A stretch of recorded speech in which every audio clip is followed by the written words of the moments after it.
So as you can see, the CAPS pandemic was catastrophic. And as we've said, the impact of a severe pandemic is not only a result of the disease itself, but really the cascading economic and societal consequences that would follow. Now, we don't want to give you the impression that traditional public health measures aren't valuable, because they absolutely are. In fact, in the 200-some outbreaks that WHO responds to each year, interventions such as isolation of the sick, social distancing, disease surveillance, really do help to interrupt the spread of disease and control epidemics before they become pandemics.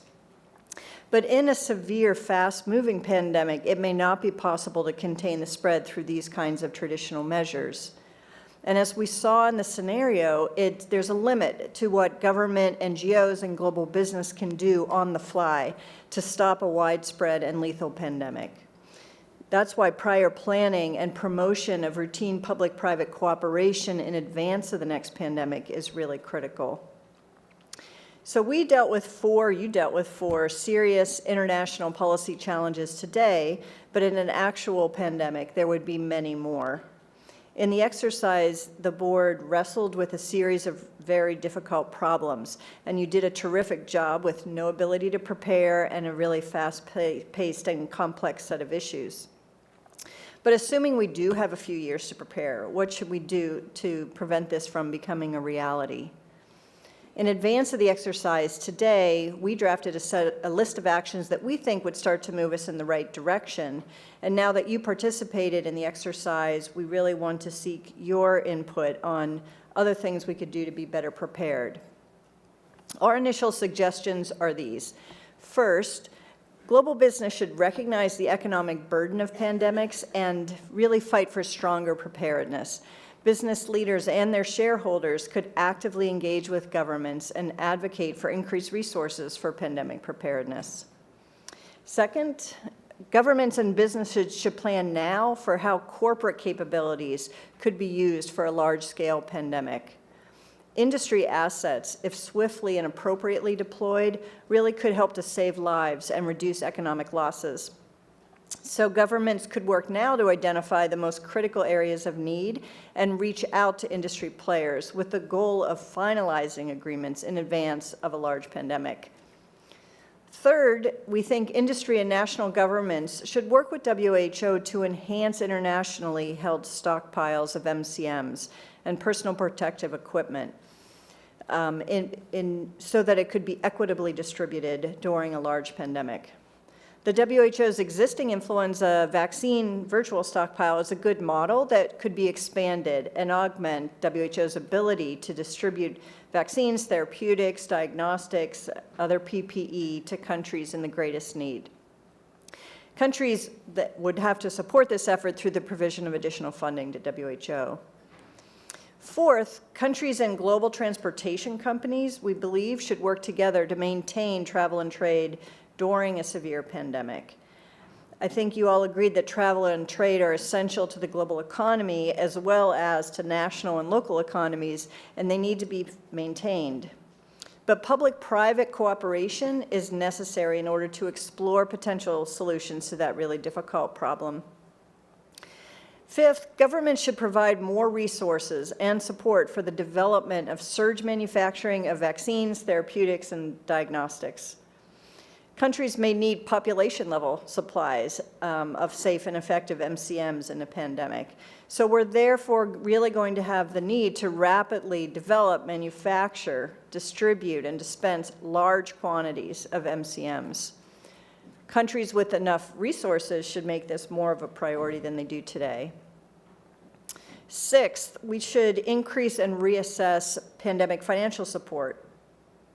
The World Bank, the International Monetary Fund, regional development banks, national governments, and foundations should explore ways to increase the availability of funds in a pandemic and ensure that they could be flexibly used when they're needed. And finally, governments in the private sector should assign a greater priority to developing methods to combat mis- and disinformation related to pandemic response. Governments will need to partner with traditional and social media in order to research and develop nimble approaches to countering misinformation. For their part, media companies, we believe, should commit to ensuring that authoritative messages are prioritized and really false messages are suppressed. So those were our initial thoughts, and we'd love your ideas of what else should be on this list. So we have asked Jean Meserve, formerly of CNN and ABC News, who anchored that final epilogue video, to moderate a discussion now and solicit your ideas. Jean?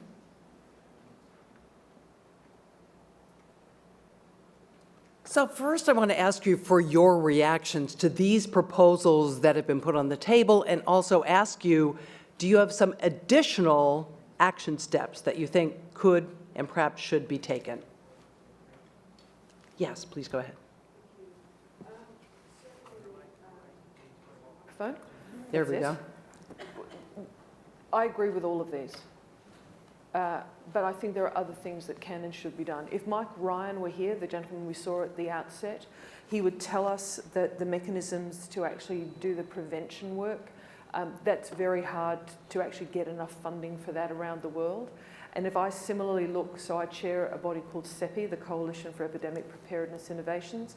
We are investing in the development of vaccines in the neglected space. For example, MERS vaccines of this kind, the coronavirus.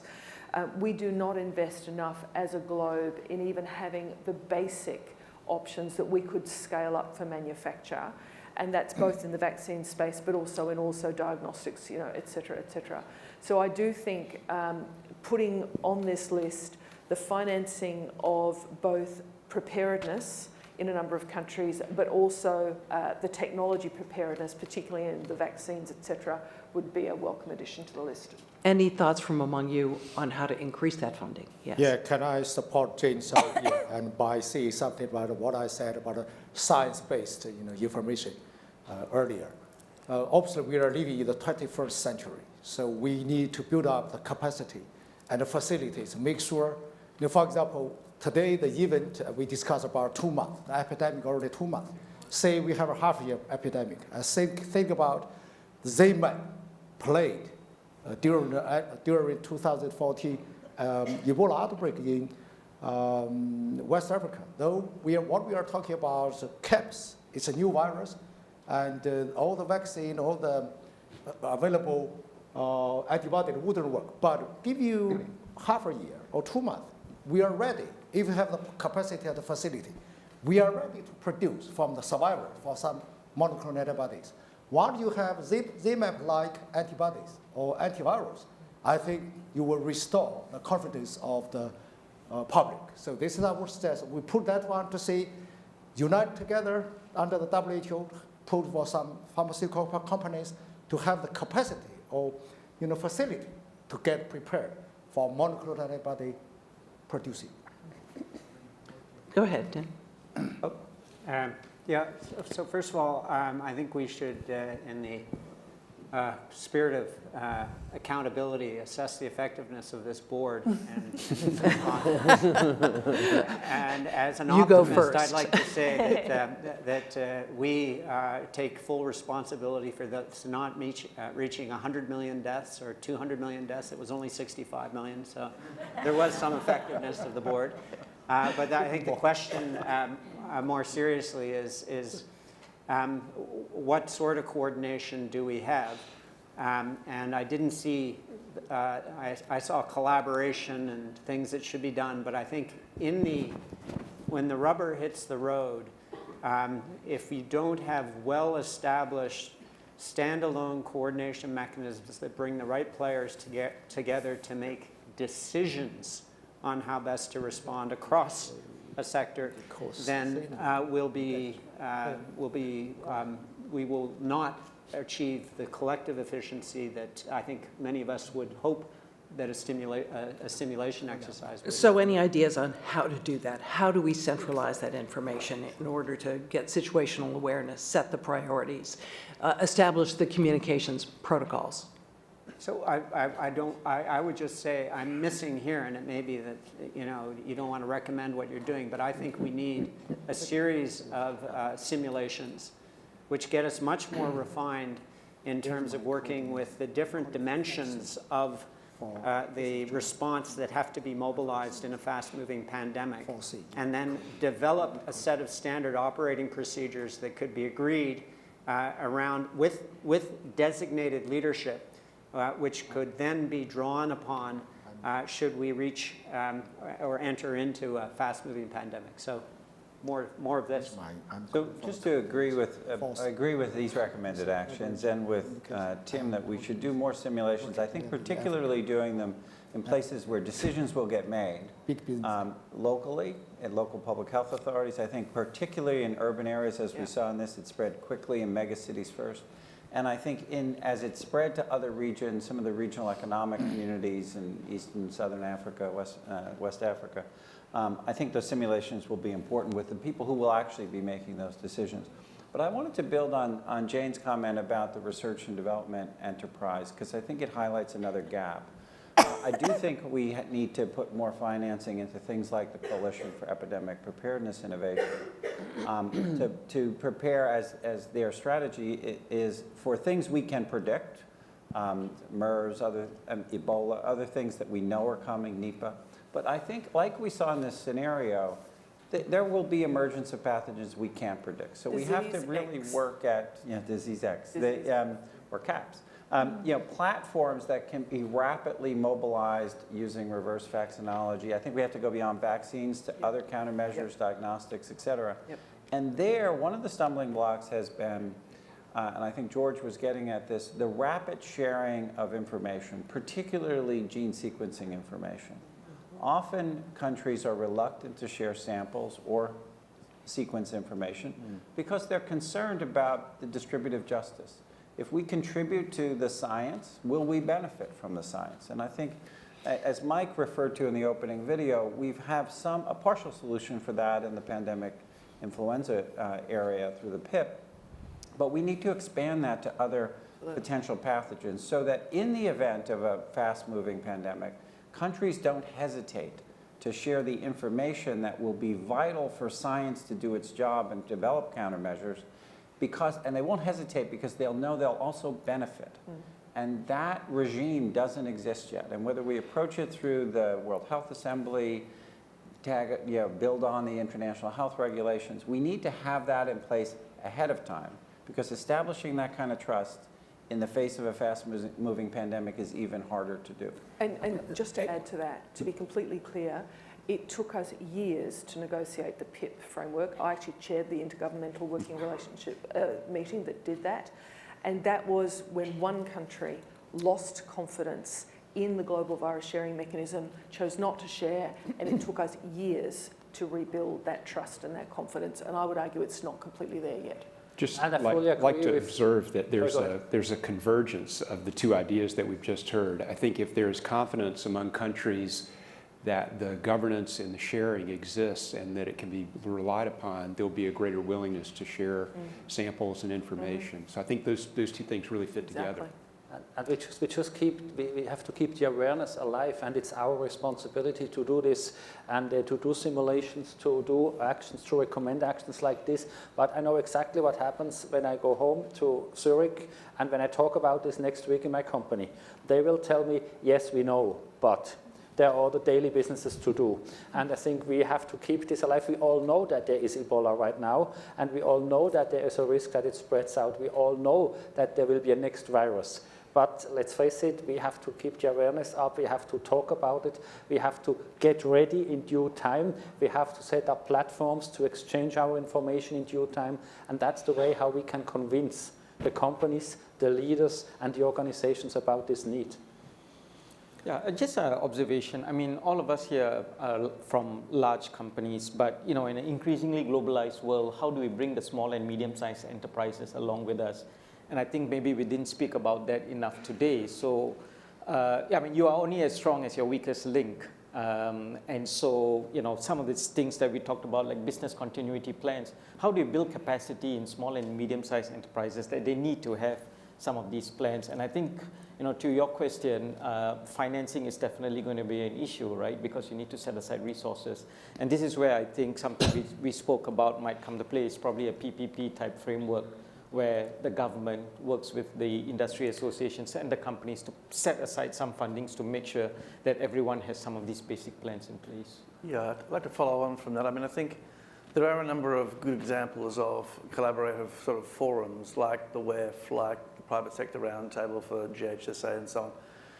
But, you know, there's this notion that the private sector should get behind something and develop solutions for things that aren't here in the absence of real committed resources, number one, from the public sector or others.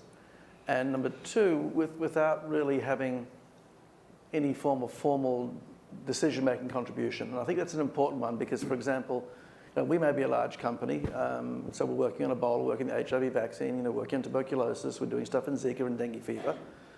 But there's a limit, and that's an opportunity cost that in non-commercial applications, humanitarian, sure, economically important, sure, there's a huge opportunity cost of pursuing that many other companies can't take. And yet if you look at the interaction scientifically with organisations like the UN, WHO, then it's like, you know, non-state actors, stay out.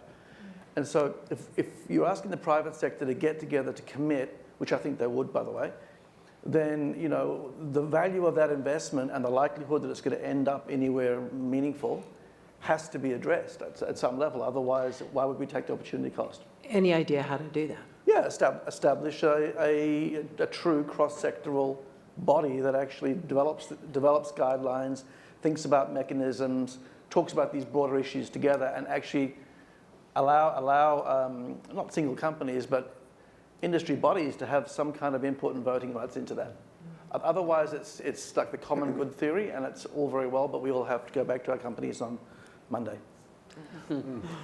Tim, go ahead. Yeah, I want to build on this because what I worry about is that these last two comments, which is everybody gets excited around a table like this in the moment, and then you move on, and it's back to business as usual. And it's this panicked and neglect problem that we have, which is very difficult to prospectively develop real preparedness.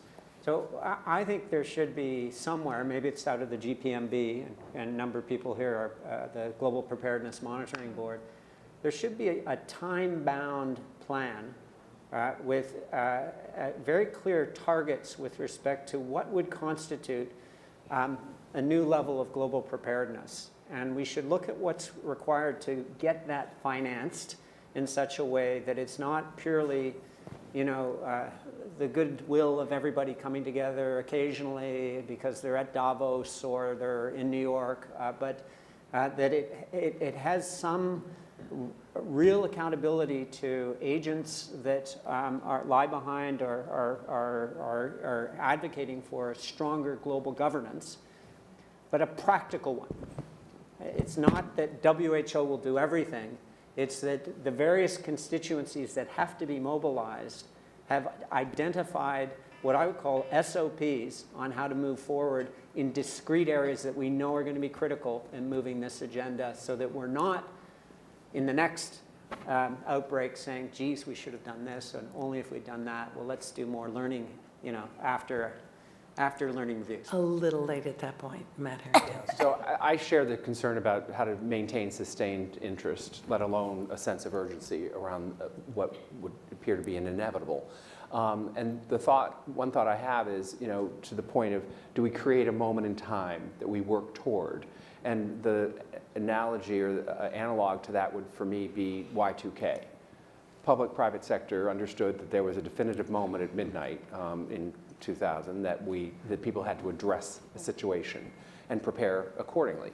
And even if it didn't redound to the individual in many instances, it laddered up to larger organizations. And I think, again, to a point I made earlier about the absence of technology at this table, the lessons learned from how that sector advanced both awareness and remediation is something that could be brought to this conversation. Can I just make one comment about Y2K?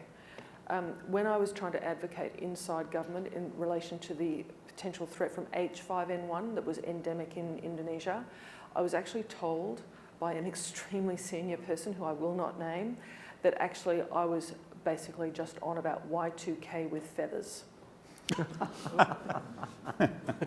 Okay. Okay, so could I just advocate for finding some other point in time reference? Which I had to come up with in that circumstance, so I just share that. Yeah, no. One of the threads that I pulled from the conversation around the table today was the lack of data.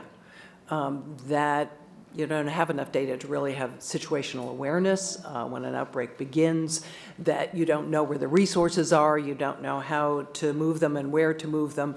In this world where there is an abundance of data, is there a way to better coordinate between the public and private sectors in order to capitalize on that data, to learn more and learn it faster and move faster?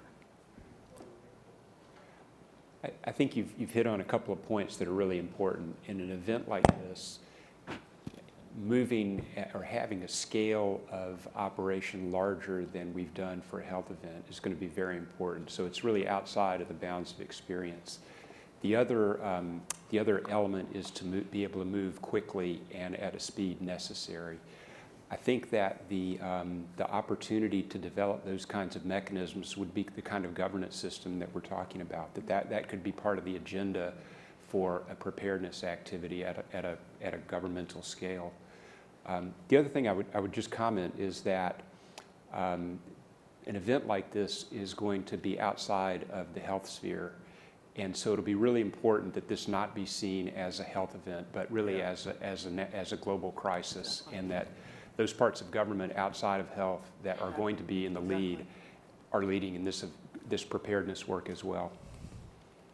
Any other thoughts on the data piece? Go ahead. Yeah, I think the data is critical, but I'll use that to segue to another area, if I may, which is the human resource. And a key actor, given that I now have moved to academia, but it is the academic or the training sector. Because if we're really going to develop a surge capacity for something like this, where you're going to have to bring in the reserves, the global health reserves in some respect, it requires an incredible coordination across training institutions, both in terms of pre-service and deployment, how people keep up skills that would be relevant. And that plan won't emerge from global businesses and governments collaborating. It's really got to bring in the higher education sector much more fundamentally, and I would argue with national public health institutes. I wanted to follow up on the trusted voice idea. Yeah.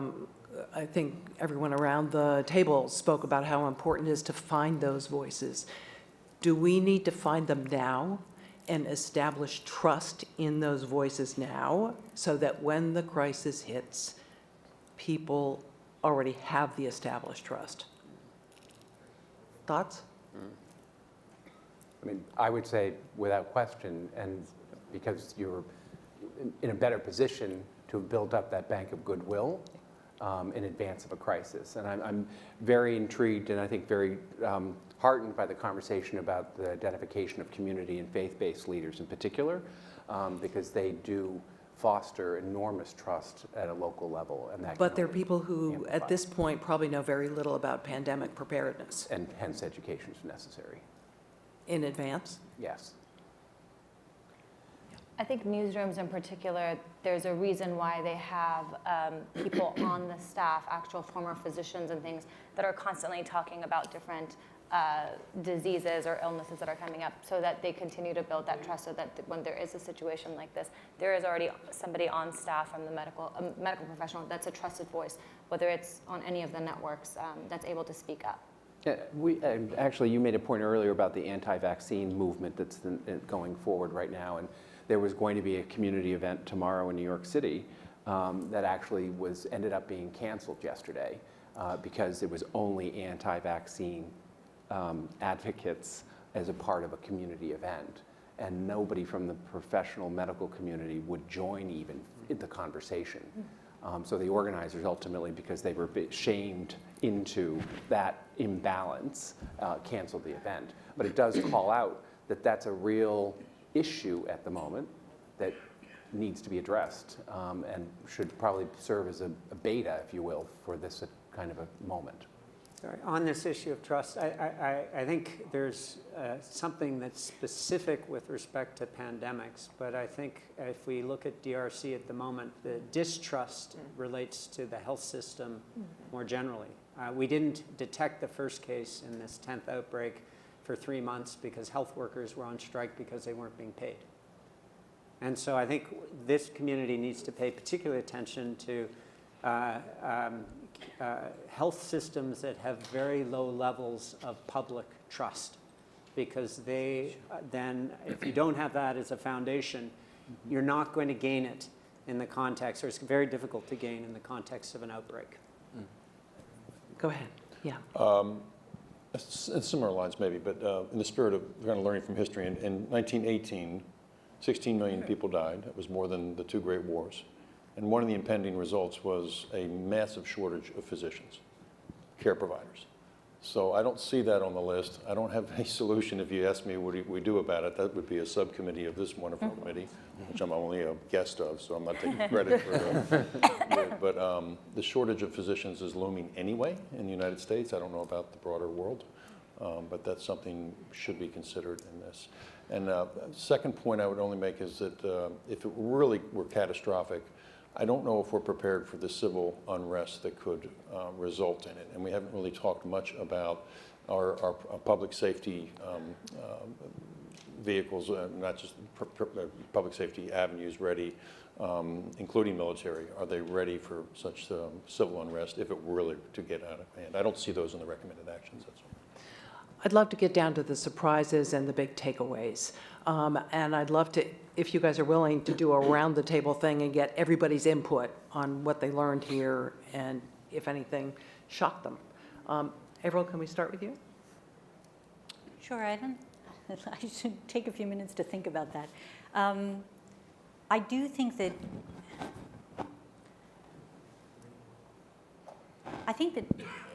generally, and this comes out of our conversation that we've just been having, the areas that it seems to me require enlightened leadership, in a sense, is the issue of funding, right? And actually attracting greater funding to this issue. We all know that by spending money on preparedness now, we can save money later. And the fact that we don't have the mechanisms in place that allow us to more effectively address a crisis in the moment is critically attached to that. It does seem to me another piece of this is from my perspective, it's not a surprise, but it's certainly a takeaway from the discussion, is the need for greater communication mechanisms between the private sector and the public sector and the healthcare sector in actually trying to manage a situation and to best leverage each other's essentially resources under the circumstances. And I think that's a critical aspect of what has to happen, and one that frankly the current system isn't well positioned to do, because we frequently work through the public sector and we have a variety of challenges in creating those sort of private sector and other industry connections to what we're doing. Another piece of it that really didn't come up in the discussion, but from my perspective is another aspect of it, and there's far more experience and knowledge about public health issues in this room than I have, but it's but those frontline health workers, I mean, the World Health Organization has talked about the enormous shortfall and that fact that they are utterly critical to identifying, detecting, and allowing for a response very quickly. And that's, sort of at the key.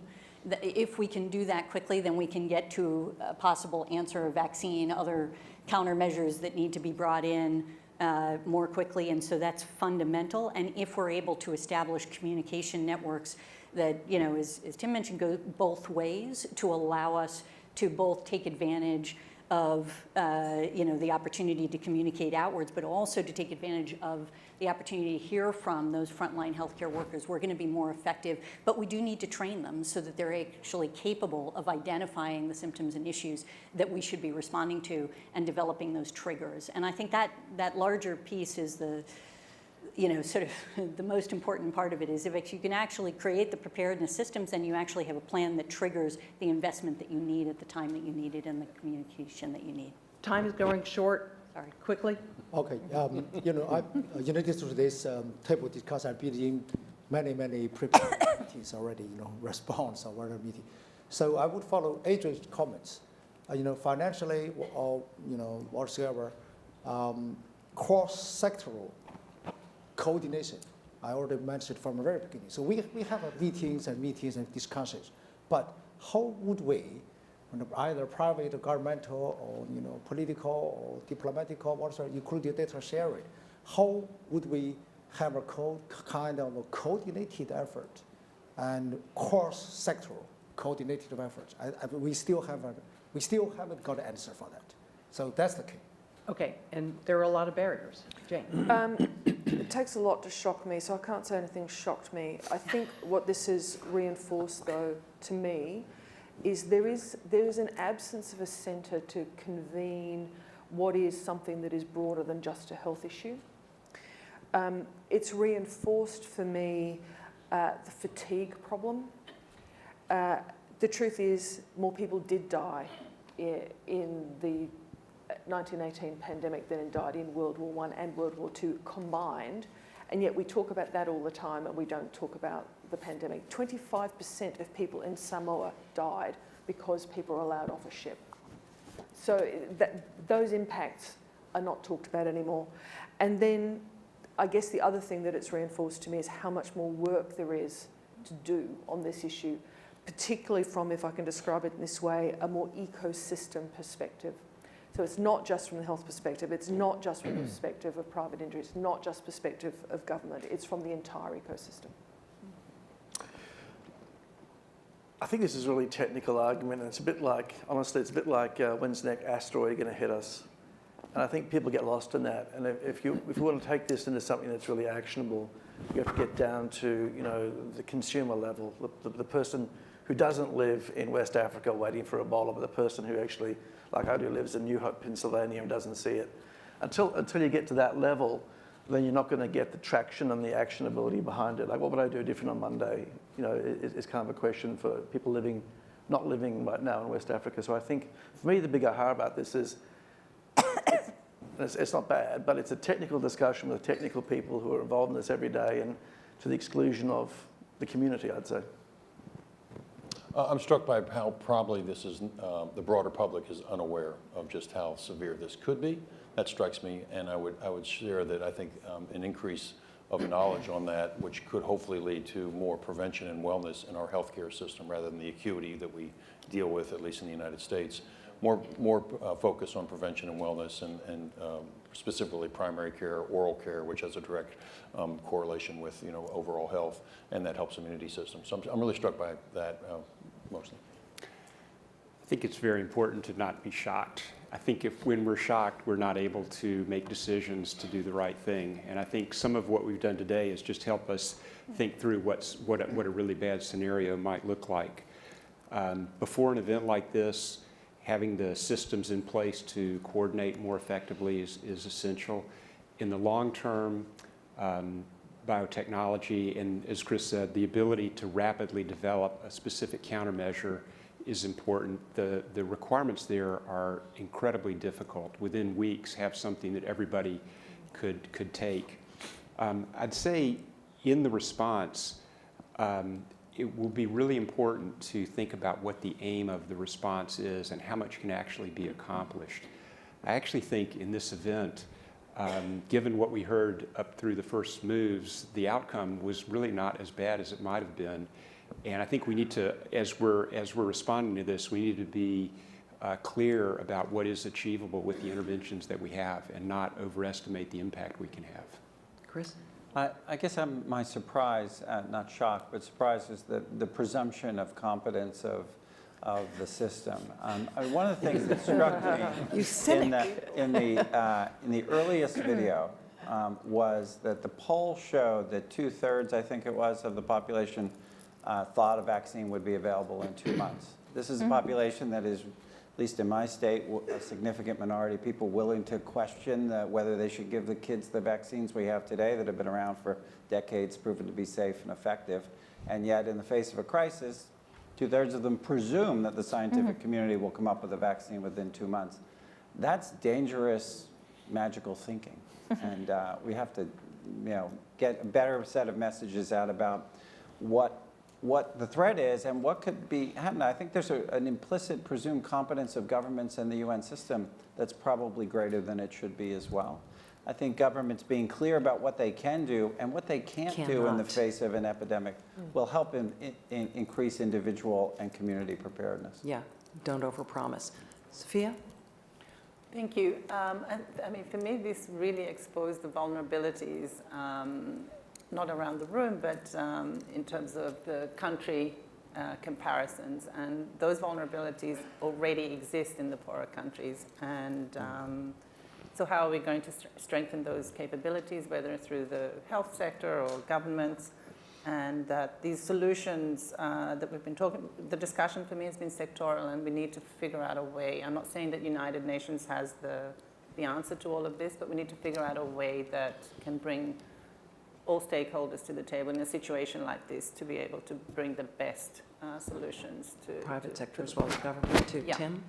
Great. Well, I'm convinced increasingly that simulations are stimulating. And I think they have a real value. And so I want to make sure that that gets added to the list of recommended actions. I think we have to look and complement that stimulation with a much clearer commitment to driving change in behavior in a very complex system in specific areas. And I think this is helpful, but if we lay this on the 4 reports that were produced following the West Africa crisis, if we link it into the ongoing activities of the Global Preparedness Monitoring Board, I think we would come up with an ambitious agenda, but one that gets sufficiently refined that we can begin to hold ourselves accountable to that. Okay. This side of the table, I'm going to have to ask you to be very brief, but Latoya, go for it. Yes, to take a look at the takeaways from our history. And we speak of the 1918 flu epidemic and Ebola. Basically look at all of the actions that were taken there, bring those together, prepare a regulatory or a protocol that you can start to work on, and try to increase communication from government to government, so we'll be able to share healthcare information, whether it's genome therapy, whatever's taking place, to try to combat the disease or virus. Okay. Great. Appreciate the focus on preparedness. As we look at communities that are, let's say, vulnerable to natural disasters or crisis, I mean, we look at trying to foster that community hub, bringing together faith-based organizations, academia, government, small businesses all together. On the other end of the spectrum, we believe that the World Economic Forum is a great platform that brought together post-Ebola a great group of the WHO, the World Food Program led by Henry Schein, J&J, and we are all loosely together because, again, sustainability, keeping the interest of these institutions is always the challenge. Yeah. I think, first of all, in major global corporations, you know, when you think about even the regulations there are for how many executives can get on one plane at a time, there are all these succession plans already in place. So what are the plans that the global organizations are having in place in case of such a situation like this? And then I think the thing I'm surprised about, we didn't bring this into this at all, but politics. If this is taking place from October to December 18th, 2019, with the debates going on and the presidential election coming up in about a year, I think that would play a major part in this kind of scenario. Interesting point. Martin, quickly. 3 points. Use the time that you actually have for preparation with the best way. Set up and maintain information exchange platforms and keep the awareness. It's our responsibility to do this. Thank you. Excellent. For me, my learning was the risk of misinformation and disinformation. I think it requires a lot more thought and coordination across the stakeholders. And one point, despite the alignment around the room about the importance of some central leadership, I think the challenge in agreeing on the central leadership. All right. Thank you all. I think summing this up as I see it, investment, planning, preparation, coordinating, prioritization, and obviously all the advanced thought and effort given to those things will hopefully mitigate the effects when the pandemic comes. Thank you all very much. Appreciate it. Good.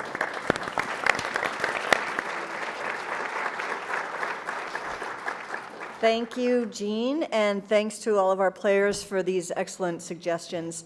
Our plan now is to consider your ideas, the results of today, and come forward with a set of recommendations and a call to action. And we hope that with your experience today, you will continue to be amazing champions for this issue.